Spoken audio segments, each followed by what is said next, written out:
Hello world, the senior title.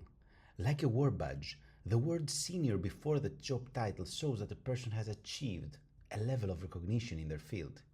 Every engineer starting off their career was likely greeted by the senior engineer that more often than not also happened to be their direct supervisor or manager.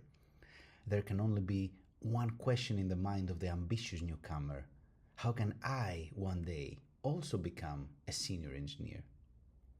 What follows is my analysis and is not a general and ultimate truth because, as we'll see very soon, there simply cannot be an ultimate rule when it comes to seniority. Right from the start, allow me to emphasize that it's crucial to remember not to tunnel vision into roles and titles. Of course, titles are important, they're accompanied by better salaries and usually more recognition due to the halo effect around them. But focusing on what makes you a better professional is a much better way to set your goals, and the titles will follow.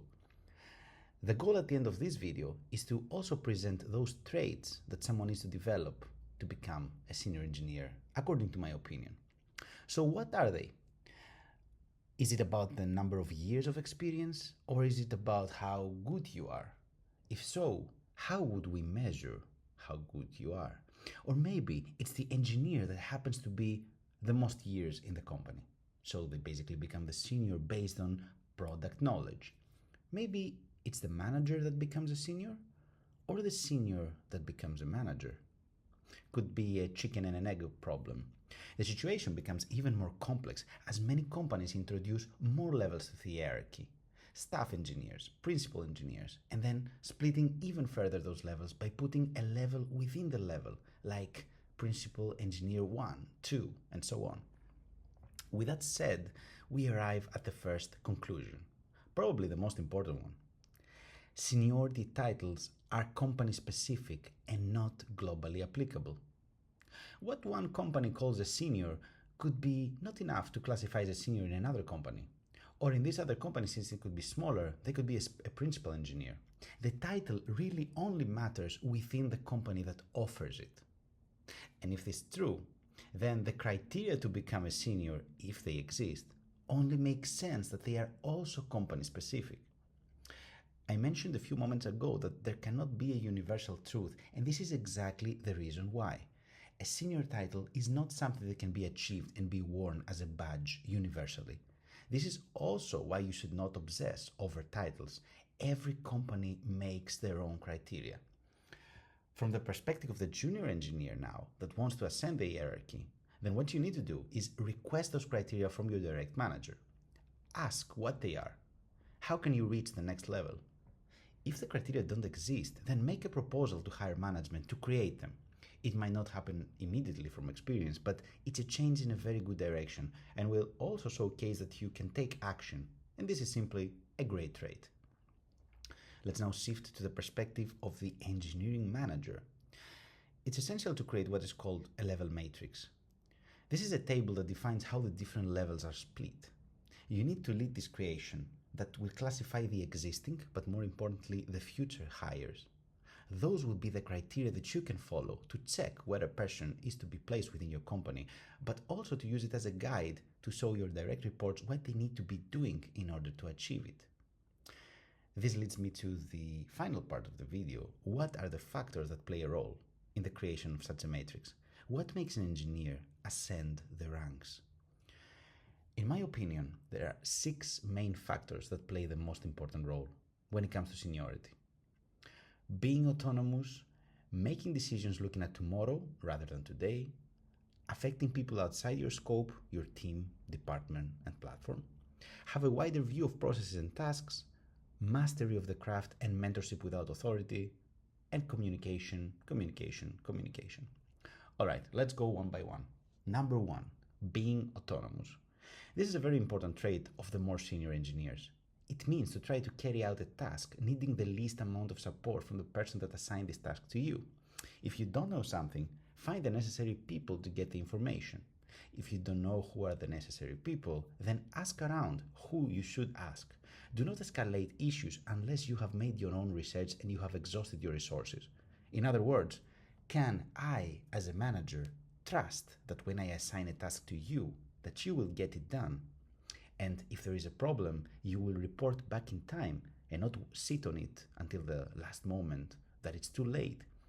This is what makes an autonomous engineer. This is one of the most important traits you can develop. In short, take action, be proactive, get things done with the least amount of friction. Number 2, making decisions looking at tomorrow rather than today. A junior developer might find the fastest way to perform their task, but is it going to scale well in the future? To become more senior, you need to be able to predict future pain points and craft your solutions accordingly. Setting up proper abstractions, but avoiding over-engineering. Documenting technical debt that will unblock a better architecture in the future. And so on. Eyes on the future, not just on today. Number 3, affecting people outside your scope, team, platform. This is another very intuitive way to separate the more senior engineers.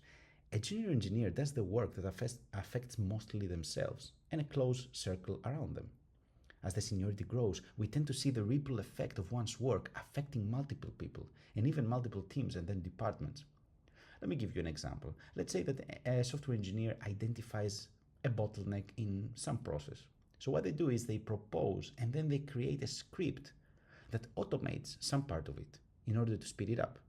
Now suddenly, this can affect potentially other teams that are involved in the same process. It can also affect, let's say, the DevOps department, that they might need to take the script to integrate it with existing pipelines and so on. You see, this engineer found the problem, came up with a solution, and this ended up affecting and making the lives better for many people. Number 4, have a wider view of processes and tasks. This is something a very good mentor once taught me, and I have been using it ever since. Imagine the ultra-wide lens versus the regular lens on a smartphone camera. The ultra-wide can see more, but it's less detailed if you zoom in. This is the analogy of how a senior engineer can see more than the less senior one. As the seniority grows, an engineer starts having visibility on much more things than just a junior person. This wider overview means that there might be less time to go super deep on specific tasks, but this works great combined with points number 5 and 6, mentorship and communication, as the more senior people can use their wider overview to unblock others, predict situations, and to mentor people based on their spherical understanding. Number 5, mastery of the craft and mentorship without authority. Of course, I could not leave out the technical skills and their role in seniority. Mastering the fundamentals of software engineering and then mastering the specific niche that you might be working on is essential. Using this mastery, it only makes perfect sense that others will be naturally gravitated to you in order to seek advice and to request guidance. This surpasses any authority given by your role. This is a natural process that happens, which leads us to number 6, communication, communication, communication. Now, there is nothing more important than good communication in any sort of human relationship. And this includes the work relationship with your peers, your manager, and later your direct reports. The way people communicate with you alters their perception of you. I mentioned in the beginning that the human factor cannot be eliminated. This is why, no matter the technical skills, no matter the understanding, the proactiveness, and the amazing decision making you may have, if an engineer cannot communicate all of this, then it simply doesn't matter. The best people I have ever worked with were people who could get their point across, but also were capable of listening very carefully and respecting all opinions before making a decision or proposal.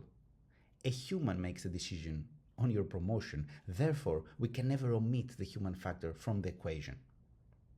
I would really love to hear your stories around this topic and your opinions, and I would be glad to jump into more discussions in the comments or the links in the description right below the like button. Thank you very much for watching, and I will see you around.